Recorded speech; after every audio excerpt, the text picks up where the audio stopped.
உலகில் உள்ள தீமைகளை பற்றியே நாம் வருந்துகிறோம். நாம் உள்ளத்தில் எழும் நற்செயல்களைப் பற்றி சிறிதும் கவலை கொள்வதில்லை. உள்ளத்தை ஒழுங்குபடுத்தினால் இந்த உலகமே ஒழுங்காகிவிடும்.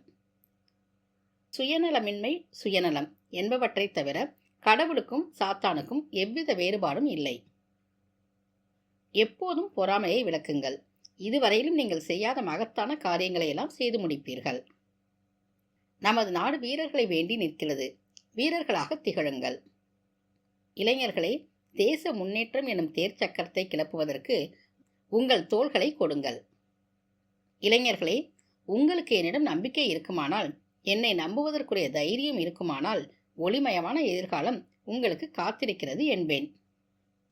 வலிமையே மகிழ்ச்சிகரமான, நிரந்தரமான, வளமான, அமரத்துவமான வாழ்க்கையாகும்.